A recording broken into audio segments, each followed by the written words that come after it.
El Servicio Meteorológico Nacional de la Conagua le informa el pronóstico del tiempo.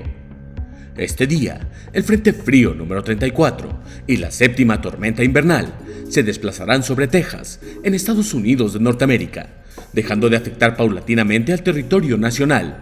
Sin embargo, aún originarán rachas de viento muy fuertes e intensas, con tolvaneras, sobre estados de la Mesa del Norte, además de condiciones para la caída de nieve o aguanieve en las sierras de Sonora y Chihuahua.